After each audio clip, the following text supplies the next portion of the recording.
Hi, this is Brennan Davis from Bedrock Games and the Bedrock blog, and I'm here with Steve Bowden for our second episode of Bloodsport Commando. And in this episode, we're actually talking about Bloodsport.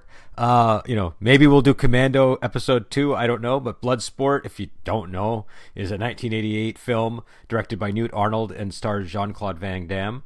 And it's basically the story of Frank Dukes, which at the time when it came out was a lot more plausible than it is now. But we're just gonna judge it on I guess two things: nostalgia and its quality as a martial arts film, and we'll discuss some of the other aspects too. But Steve, I wanted to hand it over to you because this is, I know, one of your favorite movies. You talk about it a lot, and Yeah. it's been a very long time since I've seen Bloodsport.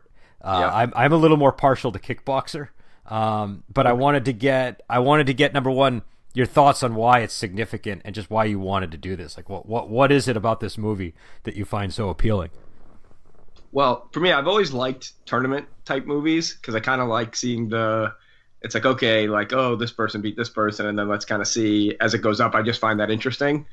And I also just think that this movie's pretty cool because it has like so many different kinds of styles.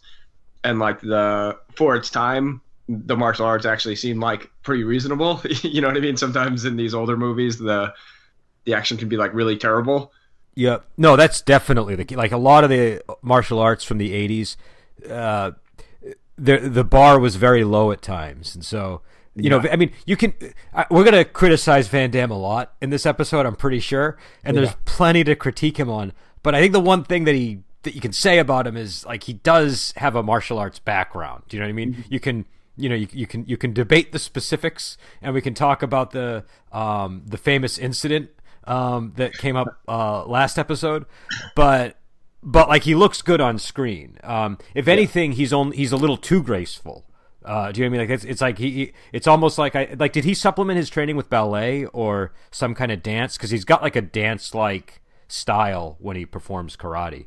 Yeah, I think he did. I mean, and he does a lot of those kind of things too, which I don't think would be effective. Like when he's fighting like Chun-Li and stuff, where he'll be like the same kick, like it's like still up in the air, but he'll keep kicking you. Yeah, I wanted to talk about. Let's talk about that now. We're going to be all over the map. It's fine, but like in the competition when he's fighting Chong-Li, and I think a couple of other times in the movie. I mean, Jean-Claude Van Damme does this constantly. He does the thing where he gets up on one leg and it's like a front round kick, but then he brings the kick back and does like a heel kick, and. Right.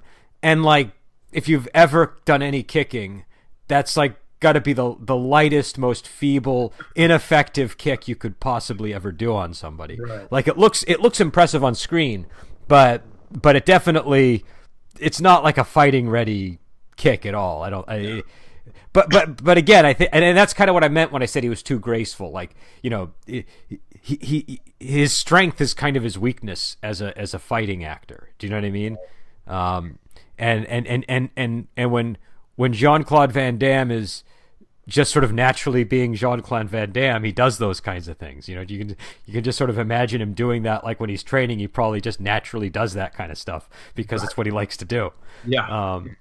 But yeah. So I don't know. I hadn't seen it in a long time, and I thought that I agree with you. The fights are good. They're enjoyable. A lot of the music I thought was very questionable, and I like 1980s music, but some of this felt like subpar 1980s music. So it kind of didn't quite rise to it's not like Eye of the Tiger level. I think I Fight to Survive is a great little montage. I don't know. See, that's exactly what I was thinking of. I Fight to Survive, and with the exception of like the rhythmic kumite chorus. Yeah. It's not even that it's a bad song. It's that like the singer sounds slightly off key or something. Like something just sounds a little bit shoddy about the music. It's just not as tight as, again, like an Eye of the Tiger type type song. Right. But other criticisms I would have is the acting. The acting is pretty darn terrible in this movie in a number of places. In fact, if it weren't for the existence of Forrest Whitaker, I would say that the guy who played Ogre, what's his name? Donald Gibson? Donald Gibb. Oh, Gibb, yeah, not Gibson. Like, yeah. Like he's almost in line for like the top acting performance in the movie, and that should never ever be the case in any film whatsoever. Maybe Bolo Young is top actor. No, that was the other. No, actually, let me read my note to you. So my note was, guy who played Ogre may be one of the better actors in this movie. Not an exaggeration. Right after Mrs. Tanaka and Bolo Young. So there's like no lines. Mrs. Tanaka is one of the best. Who played Mrs. Tanaka? Do we have? I don't think she's credited in the Wikipedia page, unfortunately. But she was better than Van Damme in this movie as an actor. Now all that stuff aside, like I just had to get that out of the way. Yeah. It's an enjoyable movie, and you don't need good acting for a movie like this to be entertaining. And right. I think that, like you said, the focus of it is the tournament and I don't know, just sort of I want to call it like the zany subplot of him evading the I don't know what I'm not clear exactly what those guys were. They were like military police or something, or I don't know. Yeah. Special military investigators. Yeah, I'm not sure, but they were very eager to fill people with 50,000 volts of electricity in order to bring Frank Dukes home unharmed.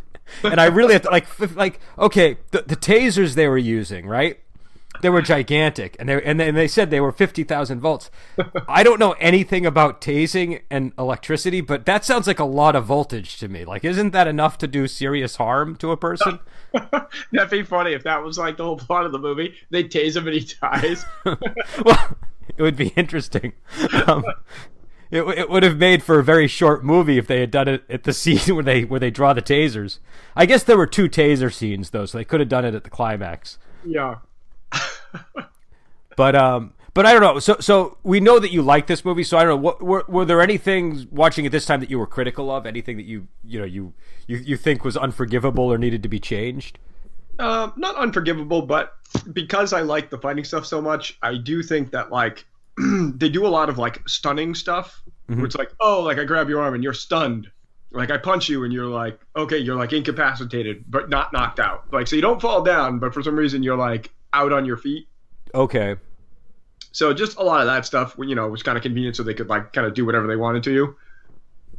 Well, there was a lot of mugging for the camera too. Like a lot like and some of it I liked. Like when Van Damme did the dim mock, and in this the dim mock it's sort of weird. Like the way they do it is he hits the bricks and the energy seems to go through the top layer of bricks and hits the bottom one, and that's right. How he sort of verifies that he knows Tanaka's dim mock move. Right. The face he made, I thought that was an amusing face. It worked for what they were trying to do, and there was a lot of that throughout the film. Yeah. And there was this sort of, there were a lot of cliches, but I don't know, they're fun cliches to have in a martial arts movie. I don't get that picky about them. I guess the big one is when Ray Jackson gets hurt and almost dies in the ring fighting Chong Li, and then that sort of sets up the emotional build up to the final fight, and right. It's sort of reminiscent of Kickboxer. Sort of takes that and cranks it up to 10 with the brother, I think, being paralyzed or seriously injured. Yeah. And it's kind of like Rocky IV style sentimentality. Right. I like that in this that they use like actual fighters or like people that at least seem to like know some stuff too. Like just even like the warm-ups. Like when I was watching this, I kind of tried to pay attention to like in the background, like how the guys were warming up, and I'm like, oh, like for the most part, I thought they looked like pretty good. Like it looked like they actually like knew what they were doing. Yeah, like the Muay Thai guy looked like he really knew Muay Thai. Bolo Young's a very veteran actor from like the Shaw Brothers studio and stuff, and so he's gigantic. Like he's right. Massive in this, like bigger than Van Damme was, I think. And, right. And everybody looks skilled, and even Donald Gibb, he wasn't like playing somebody who had finesse. He was just like a pulverizer, so it all worked. Yeah. And I agree with you. I think the fighting, it looked like everybody kind of knew what they were doing. There were one or two where it was a little bit questionable, but I think even then it was supposed to be the character that was not performing well, not the actor. Do you know what I mean? Right. So yeah, I think they I think that the fights again for the time were pretty good. I mean, now they would film them differently for sure, but I think they hold up. Mm-hmm. Yeah, I was wondering if it's funny this time. I've seen this movie like a ton of times, but for some reason I never noticed that guy. That dude Sean Paradise. He's like the guy. He also played Tom Poe actually, and Michael. That was the character name in the movie, right? Yeah, with Sean Paradise. Yeah, his actual name's like Michael Kissy or something like that, right? Yeah, he's been in a bunch of his movies. He's in Lionheart, and like I think him and Jocko Van Damme are like friends or something. But I never noticed that there's actually some guy with like a radio that like plays music when he fights. Oh, okay, I didn't see that. Yeah, that's a dude with like a big boombox, and you can actually see it in like the fight that he loses. Uh-huh. The guy's like over at the edge, and he's like, "Oh, like, come on," and then like, and he's got the boombox like at the edge of the platform. Mm-hmm.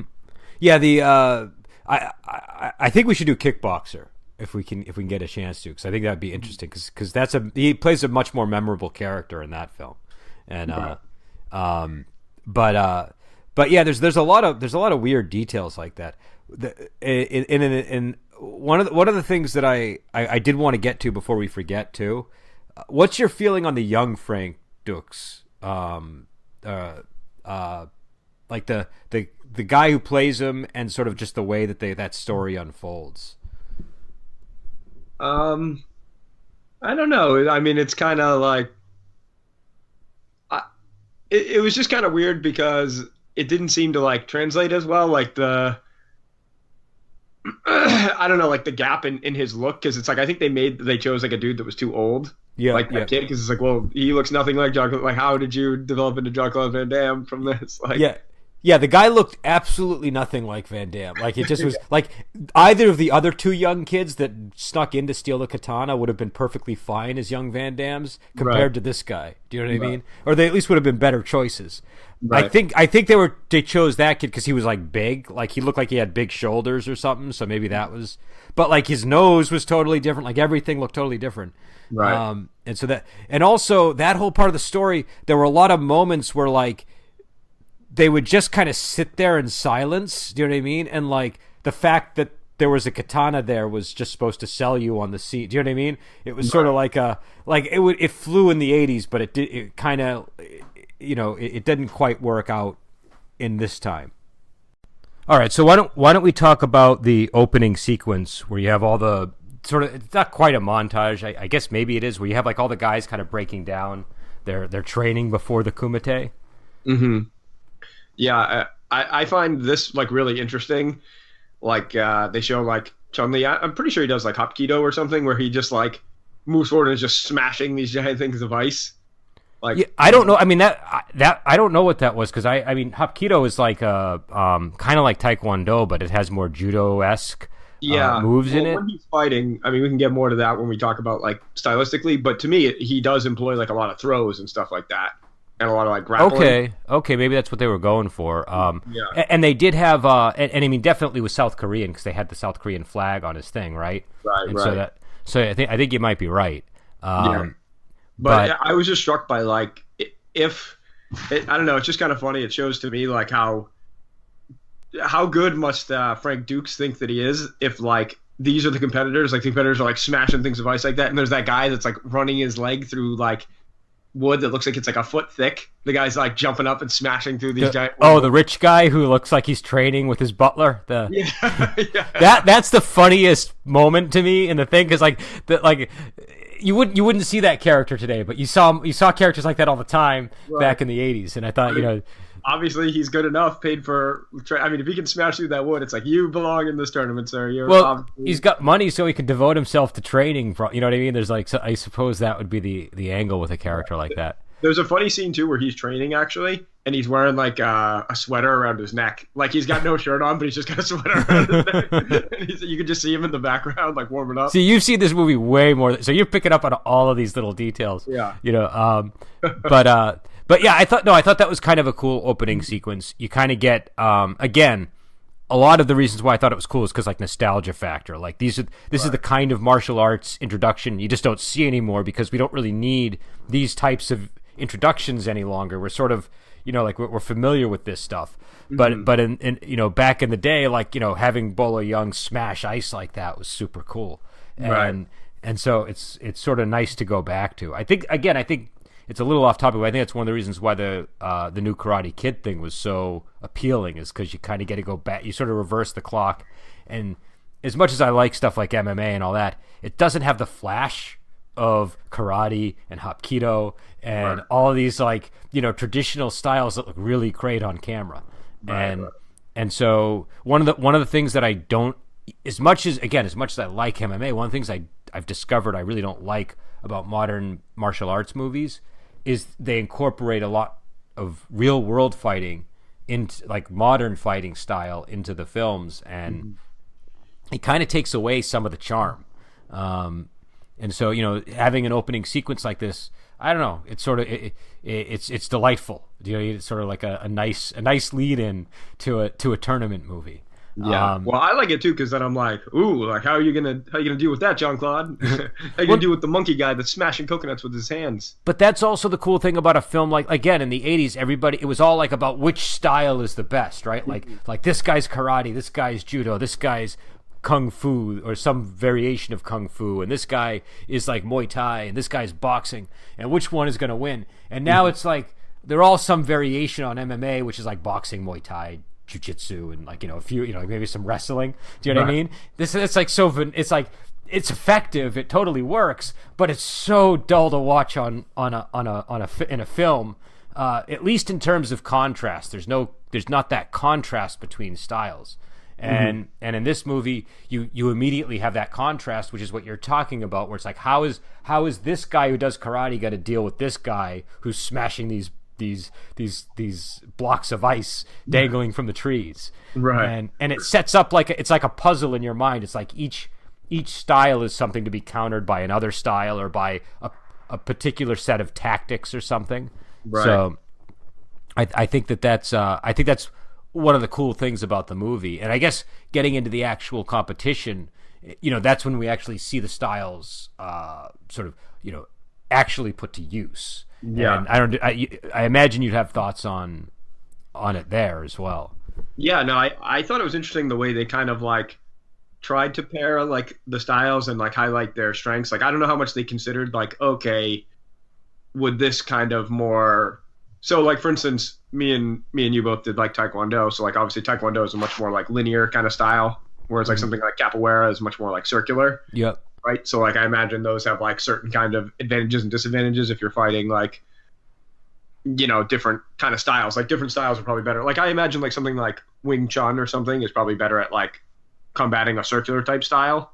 Okay. Well, I mean, it's definitely built for, like, a smaller person against a larger person, I think. Oh, okay. Yeah. So, I just find that kind of that interplay interesting. Like, and I thought it was really interesting in that first one. I don't know, like, in the first fight where the guy that we were talking about, Sean Paradise, in this movie, but the dude who plays Tom Poe. Remember I was saying about how he had the boombox? Like, I think he was supposed to be doing, like, Capoeira or something, but he just never, like...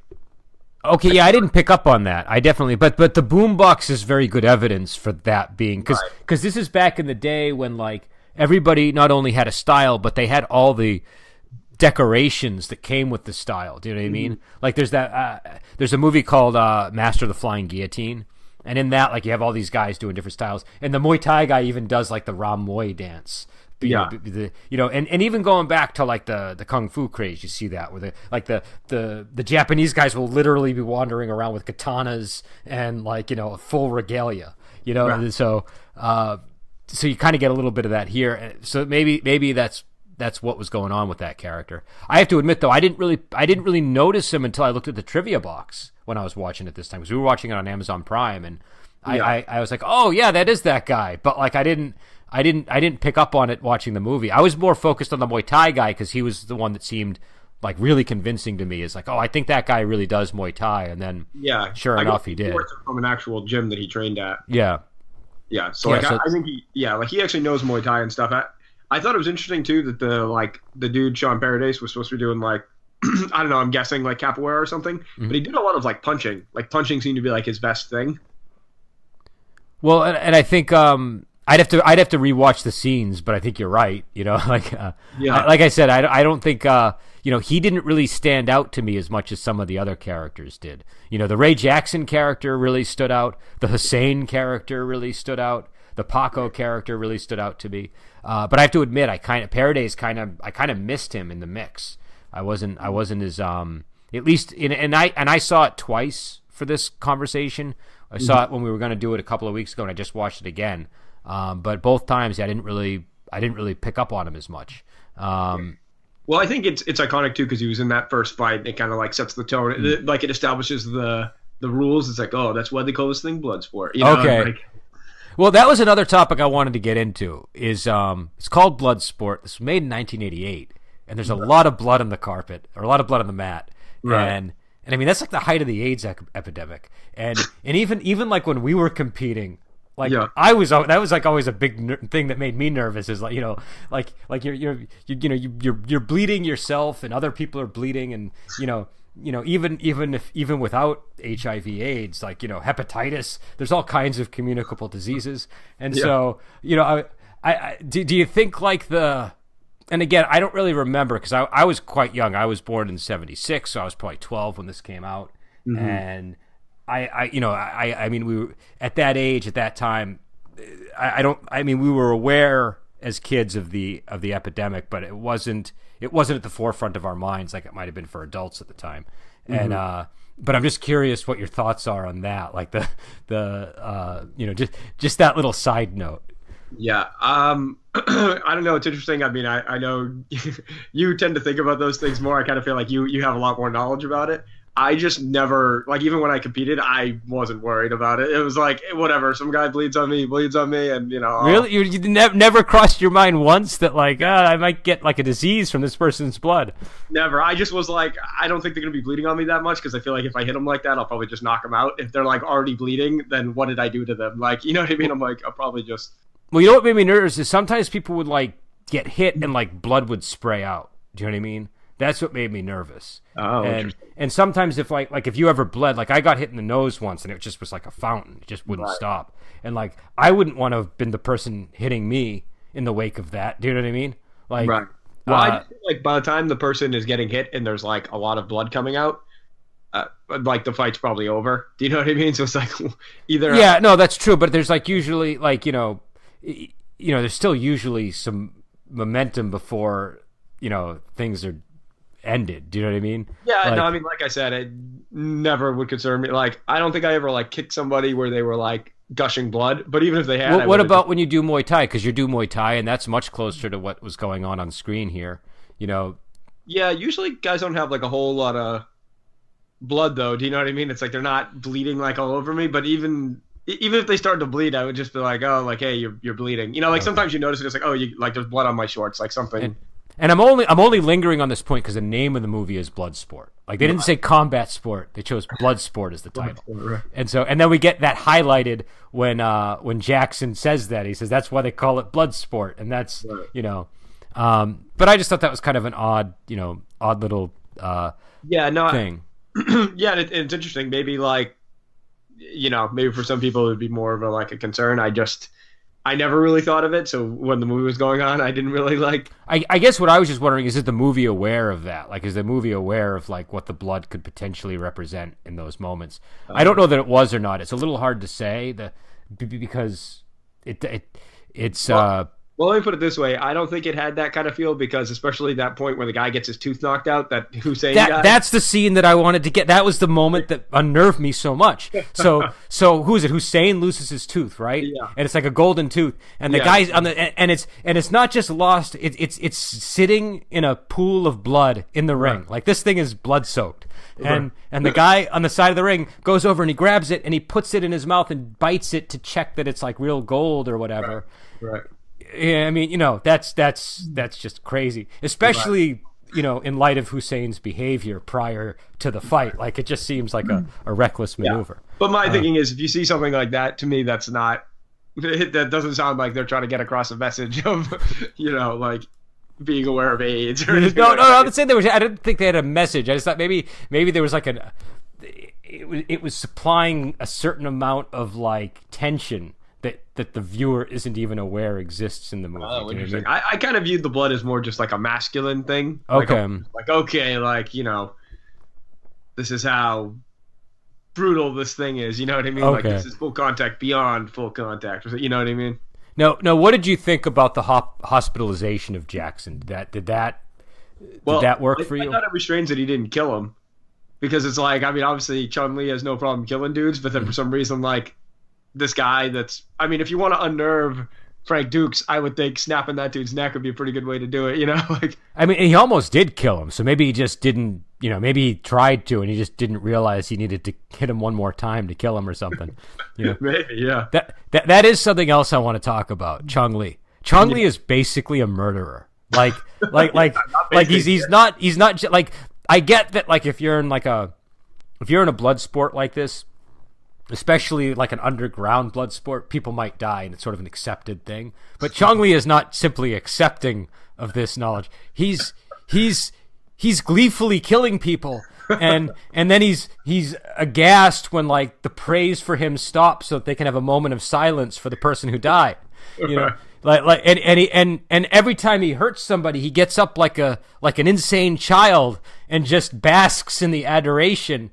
Like, yeah. I don't know if you've seen the meme that floats around where they have him as a drummer. Like they turn everybody in Bloodsport into a member of a band, and Chun-Li is the drummer because he's like constantly putting his but he's just constantly throwing his arms up and down rapidly and excited for the crowd's praise, and he's just a psychopath. Like I think he's one of those guys that's like, he knows he's awesome and he like feeds off being the best and just like wants to like intimidate and just like takes it to the extreme, like obviously he's the type of guy like, like he cheats in the final scene with the dust and say, like, obviously him and his trainer are pretty unscrupulous. It doesn't paint a very good picture of South Koreans, I guess.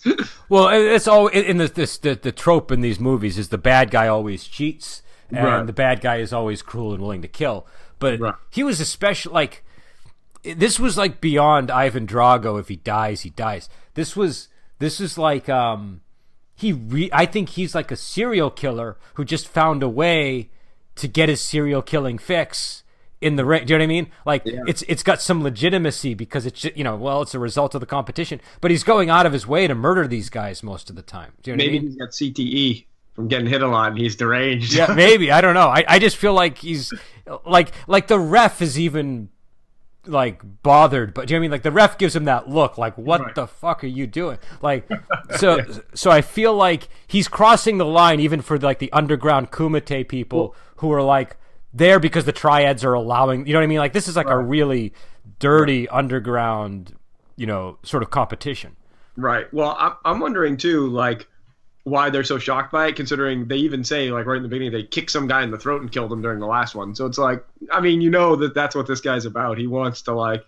Well, what I'm wondering is maybe it's been a progression. Maybe, like, when he kicked the guy in the throat, it could have been an accident. Like I said, I think, like, I got the impression at the start of the movie, like, people can die. It's not supposed to be the purpose of the match, but death can happen in the ring. Just like, in a boxing match, people can die. It's just like that, but a little bit more extreme. And so maybe the kick to the throat, they didn't think it was deliberate, but at this competition, he's trying to kill every single person. It looks like he clearly isn't succeeding, and I think he only actually kills one person because that's the only time we actually see them confirm a death. But like, we get all of the standard 1980s I just killed this guy moves where he cranks the neck and the person falls to the ground, or he punches them with, like, he's holding the back of their head and punches them in the that's all the same guy. Yeah. I mean, but he does that to like everybody. He's doing these finishing moves that are sort of the usual signifiers of a person being dispatched. Except go ahead. No, go ahead. I was gonna say, that's why I feel like he probably does Hapkido too, because he does a lot of like bone breaking type stuff. Mm-hmm. Okay, I mean, I guess that's a good argument for that. Mm-hmm. But again, I feel like he's just a killer who just, I don't think he's a martial artist, Stephen. I think he's just like a killer who discovered martial arts is like a really good way to get killing in, and and I have to say, I really like the character. Like, there's something very, I don't know. There's just something very interesting about this guy who's like totally insane and so so manic and enthusiastic after every match. And Bola Young I think he does a really good job actually in this role. I think, he sort of does, he does a great job with sort of the intimidating, sort of swaggering part of the role, but also like the more subtle things, like when he's communicating non-verbally to his opponents and stuff. I thought that his performance was quite good. And I thought that the jubilation after each victory was kind of contagious, but also like, what's wrong with this guy? It was just too enthusiastic, I suppose. Just like I got the impression every time he jumped into that sort of victory dance that he had no clue like how this was affecting anybody but him. Do you know what I mean? Like that, like he was just so focused on his own gratification. And well, yeah, I kind of felt like it was Tyson-esque too, where kind of it's like he's gotten to this point where it's like I can like beat anyone and like kill any, like I can do whatever I want kind of a thing. So I think it's like, and I think that's why the whole thing with the record bothered him, where like Frank Dukes like broke his record and stuff. He's like, oh, now I'm good, bitch. Like, yeah, now I break you. No, that's and like that's and again, there's a lot of stuff in this movie that really like Rocky IV really kind of has some echoes in this movie, I think.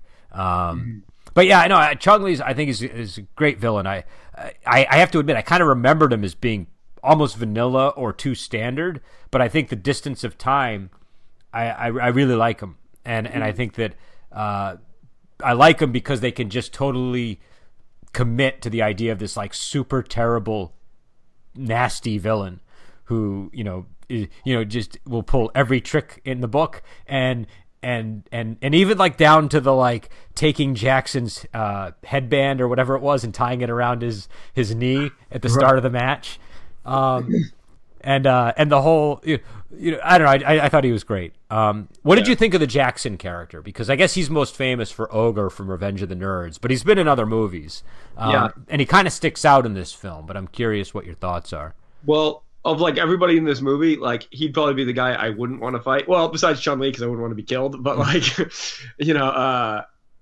I thought that he was an interesting like. I mean, he doesn't really seem to use any kind of style, but I guess he's kind of like a kickboxer or something. Yeah, I mean, we see him hitting the punching bag at the start, and he seems okay at it. He seems like he's not like a finesse guy, but he seems like he can get a lot of power into his punches. Right. Not just because he's big, but because he's moving his body into it. And I don't know, the only thing I really remember from his matches are mainly that he just did that overhand smash to the nose. Right. That's the moment I really remember. But I'm sure there were other maneuvers that I just don't recall as well. Yeah, he basically was like pure power, like throwing dudes out of the ring and like just smashing them with his like huge size. Like he was obviously like very big. And I read something that he was supposed to be based on some biker jiu-jitsu guy that Frank Dukes knew. Mm-hmm. Okay. I mean, what I liked about the character was he was just one of these guys that was like totally into the lifestyle of fighting and like he really enjoyed the fighting. It wasn't like, oh, this is a point of honor, so I have to do it. It was like, no, this guy likes being in the ring, and he likes the thrill of punching people and having people punch him, and so it's sort of a fun character to have in the film for that reason. And I don't know, I thought that I'm so used to this guy being in roles that are a little more minor than this. Do you know what I mean? Like normally he plays a character like Ogre that's just like one note throughout the whole movie. Do you know what I mean? He doesn't get to do anything else. And in this, there's definitely like aspects of his character that are like Ogre. Like when he gets on the trolley and he's like, he walks up to the woman. He's like, hey, how'd you like a real big man? And he's like, oh no, too handsome for you, huh, honey? And he's that felt a little Ogre-like to me, but he actually became like a real person over the course of the movie. I felt like I actually saw a little bit of his acting ability. Right. So I thought it's kind of if you're again I got to get the if you're craving more Donald Gibbs performance, Bloodsport is definitely a film where you're going to get it. But yeah, I don't know, and I don't know what other characters. I guess we should talk about some of the non-martial related things, like was Janice Kent the love interest in this? Was that an yeah, like Leah Ayres or something? Yeah, she was like a reporter who was trying to find out about the Kumite, and I don't know. What did you think of that subplot? Was that worth your time, or did when I watch it, like I skip over those parts because I just find them stupid and pointless? But like, I mean, I don't know. To me, this is funny. It's like I feel like Frank Duke's probably had a big role in this. He's like, so make sure I bag the broad and I like, you know what I mean? Like, please show how great I am and everything. Like there were all these scenes, that, like the whole scene in the bar where he like grabs the coin. Like the scene. Remember the scene where like he's like, oh okay. Yeah, where Hussein is like trying to kidnap her and take her to his room, and then Jean-Claude Van Damme is we can't fight because we'll get kicked out of the Kumite. So I'll snatch the coin from your hand, and if I win, I get a keeper. If you win, you get a keeper. And, we don't know what he actually was planning on doing if he lost that. Maybe he was just so confident he couldn't conceive of losing that situation. Yeah, grabs the coin and replaces it with another coin. Yep. In like, you know what I mean? So there's a lot of funny scenes like that. So to me, like the love interest thing, it's like, I just have no interest in it because it's like. But did you like the coin snatching part, or no? You thought that was no good too? I mean, I thought it was interesting for like setting it up, but it just is like that stuff at least is a little more interesting because it ties into like the martial arts stuff. Yeah, which I'm more interested in. So it's kind of like another display of technique or something where it's like, okay, like look, this guy is kind of operating on like a, like another level. I mean, I like love stories in movies like this when they give it heart. Like Rocky does not work without Adrian. Do you know what I mean? Like you could not take that out of the movie and have the same film. But Janice Kent is no Adrian. This is not. This is like a really. The love story feels like an afterthought, and it doesn't really add anything to the movie. And she's just kind of annoying. Do you know what I mean? Like she's just kind of like again. In the case of Adrian, it makes sense that she doesn't want Rocky to fight because like they're in love and but this woman only just met Frank Dukes and she's already telling him like not to fight in the competition. It's like he's had a life before yesterday. You know what I mean? Like it just felt a little weird. And so she was just kind of an annoying character. And again, I really like having love stories in these movies, but I want one that actually adds something to the film, like if it's the Adrian and Rocky romance, or even in a movie like Journey to the West Conquering the Demons, that's like a love story that has like a lot of heart and kind of moves you when it reaches a head at the end. And this, I was actually glad that they just skipped over the lovemaking scene. You know what I mean? And that's not normally the case. She's a beautiful woman. You know what I mean? But like it just was not it had nothing to do with the focus of the film. So, right. But what about, again, we talked about them already, but Forrest Whitaker and the who was the other guy who played the other was it Helmer? Was that the character? Was it Norman Burton? I don't know which was which, but Forrest Whitaker was Rollins. I think Norman Burton was Helmer. And it's I don't know. I was kind of surprised to like for some reason, and I know I mentioned this to you before the podcast. I keep thinking that Forrest Whitaker showed up like in the '90s. I don't know why, and so I was surprised to see him in this. I mean, it's a fairly minor role, but he's still very clearly Forrest Whitaker. He's he's got like all of the eccentric quirks of Forrest Whitaker even at this point. And so I don't know. It's kind of interesting just if you want to see Forrest Whitaker in an early role, I suppose. Right. Yeah, I thought to me the military thing was like hand in hand with the other, like with the love story. It's like it's not necessary. Like again, it just felt very like self-gratifying. Like make sure you show I'm such a lethal weapon that they can't afford to let me get hurt. It's like, well, if you're such a lethal weapon, why are they worried about you? You know what I mean? It's kind of. It's weird. It's like he's so deadly, we can't afford to let him fight in a martial arts tournament. I think they just didn't want him to needlessly get hurt. Do you know what I mean? Like, have him get hurt on a mission. Don't have him get hurt, pursuing honor in this Kumite match. Where somebody might blind him with powder and, and break his neck. Right. Yeah, I don't know. It just struck me as odd. I thought it was weird that they were, like, strong-arming the local police or whoever that was to do their bidding. Do you know what I mean? Like that seemed a little bit odd, and I thought that it was, I don't know. Like I don't think it was as bad as the love story. Like at least it it at least fleshed out the movie a little bit. Do you know what I mean? Like, because I'm trying to imagine the movie without this stuff, and like then all you have is the competition, and unless they threw in some other subplot that's related to the competition, it would maybe be too much. Do you know what I mean? Like it would just be all competition. There wouldn't be any break, so that you could have that contrast of, oh, something happened and now we're back at the competition to kind of cleanse the palate a little bit. It should have been like some scene where like they go to a bar and like some guy like shoves Frank Dukes. He's just like, like, you know what I mean? Like just how they do in those kind of movies where the guys just like. But I mean, you almost need like something that's just not fighting happening, so that you can kind of get that like palate cleanser, you know? Like, right. Like I don't know. Like I agree with you. Like that ending scene where like he starts, where Jean-Claude Van Damme, Frank Dukes is like knocking over policemen or soldiers. I don't know if it's a military police or civilian police force, but he's taking out guys that are there to arrest him, basically. Right. It's like these are like guys with guns, I think, or if they don't have guns, they at least must have like, devices that they can use to restrain him. And it just felt really weird. Like it's like, you don't do that. That doesn't happen. Right. And the level of reality we were presented with, I know it's like 88. I'm not expecting it to abide by the laws of believability in every case, but that scene just kind of stuck out like a sore thumb to me. Mm-hmm.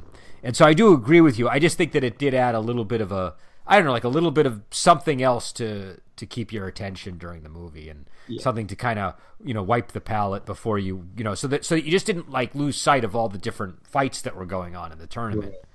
Well, I did like the Inspector too. I thought he was like a good character. Yeah, he was fine. I think they could have done more with him. But yeah, I thought that he added to it. But yeah, I don't know what we're coming in on the 30-minute mark now. What any other thoughts on the movie? Anything that we didn't cover? I was just gonna say, to me, my favorite character actually in the movie, just because I like the way he fights, is that guy. His name in the movie was like Chuan Ip Mung. He's the guy that gets killed by Chun-Li in the final fight before he fights Frank Duke.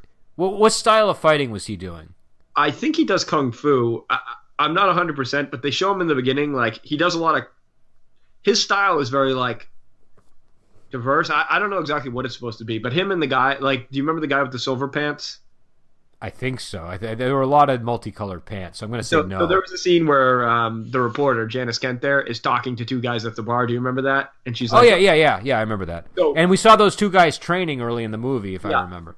So those are those two guys, and I think they were doing, like, Kung Fu. Okay. You know what was interesting about that scene, too, is that the martial arts in their training was really good, but it sort of highlighted for me one of the things that like Hong Kong movies do really well, that like a lot of American action movies didn't do well at this time, which was the sound effects. Because the thing that kind of kept, and maybe it's just because I just watched too much Hong Kong movies, but the thing that kind of diminished the quality of that scene for me is I felt like I should be hearing the connection between like the strikes should be making a sound that isn't the sound I'm hearing when they connect, to kind of emphasize the power. And it feels almost like it sort of drains the energy out of the scene a little bit, the way that the sound is operating here. And I noticed that even in the tournament as well. So again, I mean, it's not a big deal. It's just a sound effect. And I got over it after that scene, but I did kind of notice that.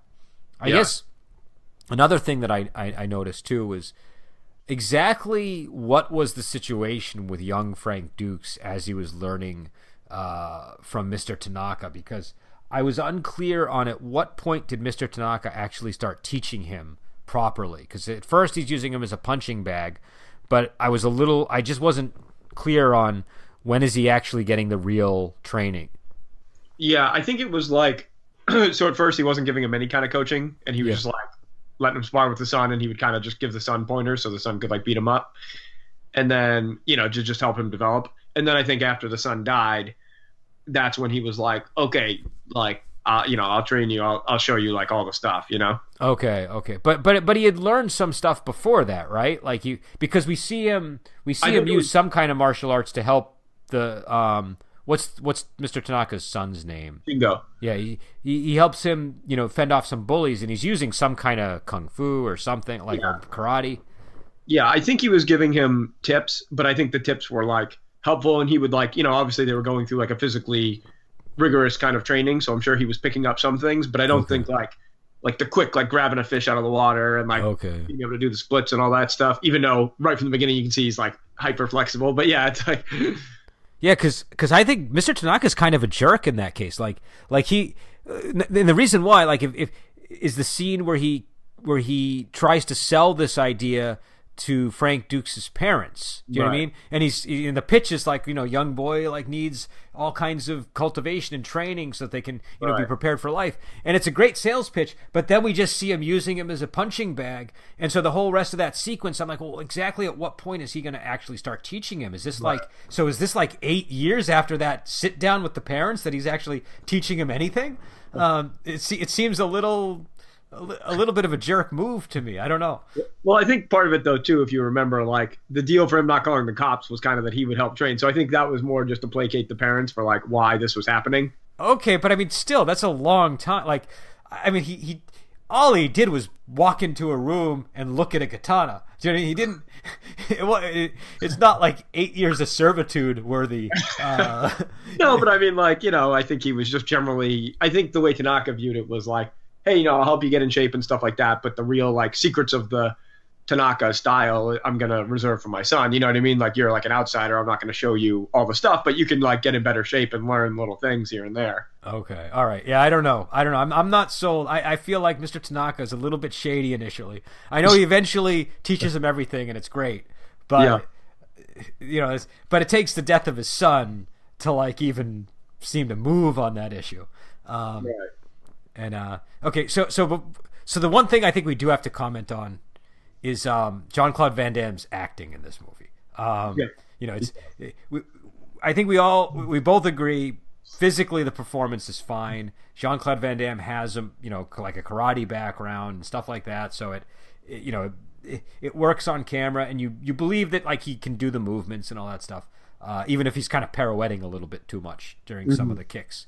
But the acting is, even for Van Damme, I think this is like one of his first roles, if I remember. So this is very early in his career, and it's extremely, extremely wooden. Like I don't think I'm being unfair in describing his acting as just terrible in this movie. Yeah. No, I agree. He's quite bad, and he's obviously like learning. It's not like he gets much better. That's how I feel. No, I would disagree with that. I think he does get better. That's one of the That's one of the reasons why I noticed how bad the acting was. What movie do you feel like he's really good in? I don't think he's really good in anything. I just feel like he gets much better than this. Do you know what I mean? I feel like they're all kind of the same. Like maybe he has like a little more personality in like the upcoming movies, but I feel like. Well, I'm not saying he's like a great, actor of his time. But I feel like he's a lot more comfortable on camera in later movies than he is in this one. Yeah. Like in this one, like there are scenes where I'm like, I feel like embarrassed because I can tell he's uncomfortable. Do you know what I mean? And so I think that I don't know. I mean, and again, I'm not trying to harp on it. It's just that it was really not easy to ignore. Right. And I'm sure when we get to Commando, you'll be able to like reverse things a little bit and go after Arnold for some of his acting.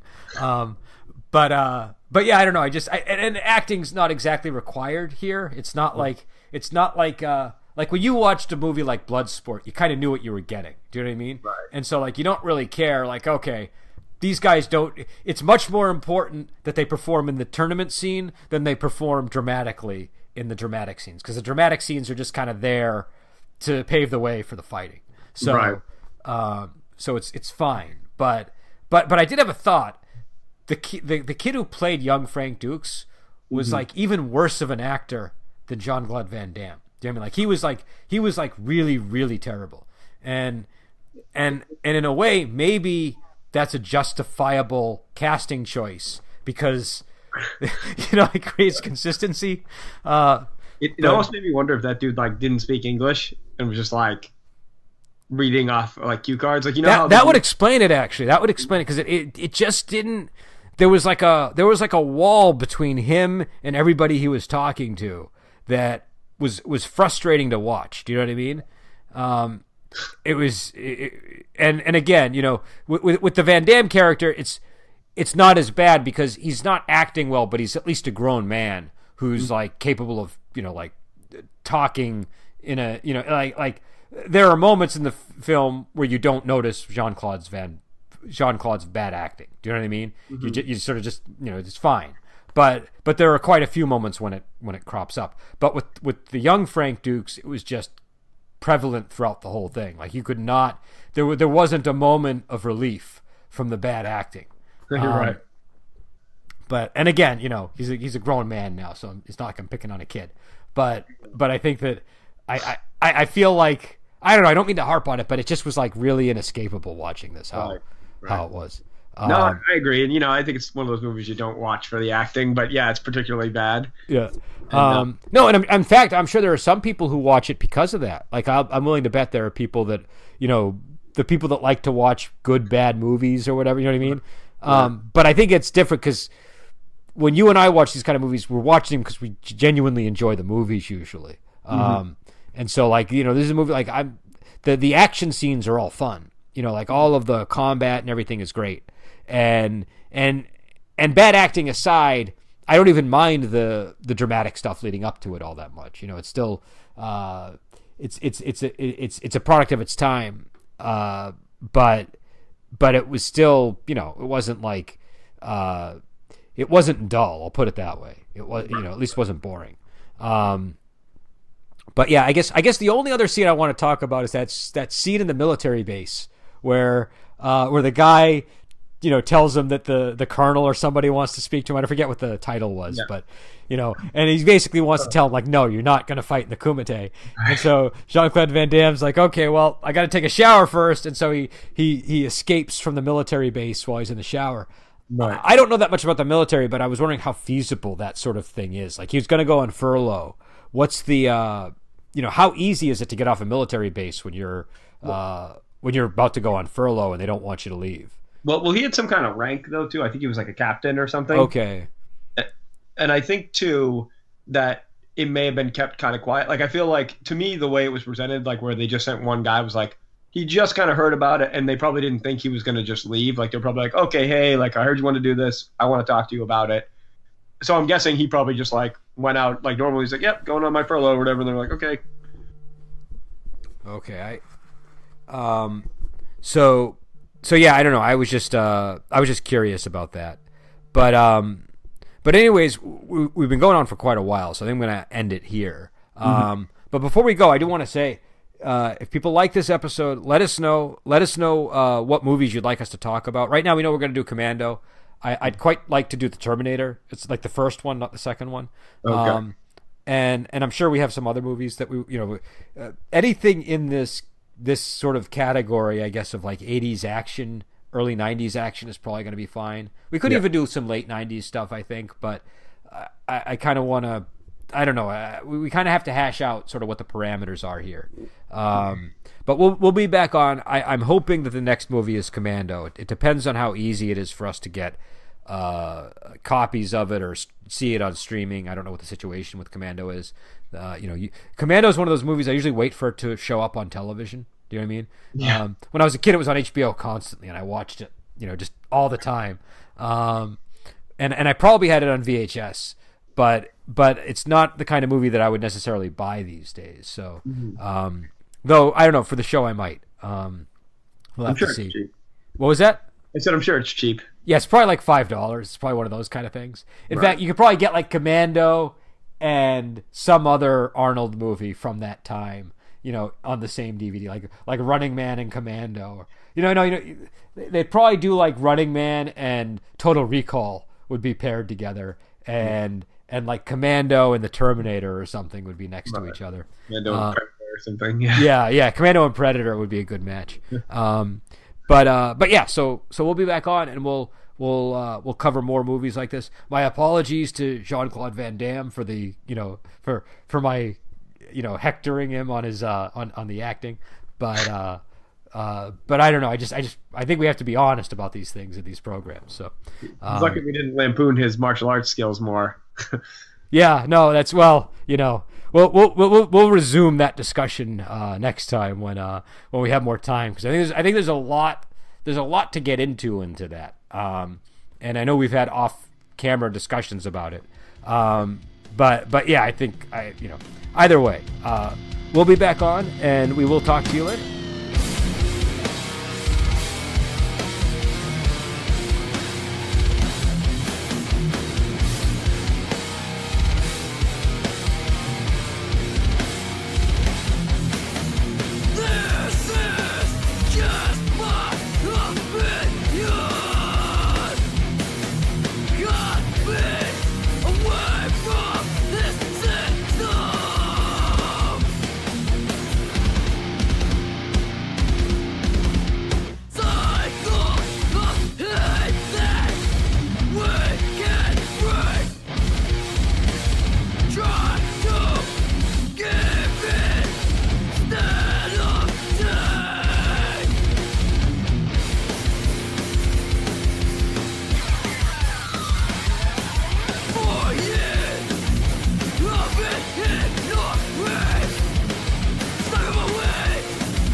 Come from there.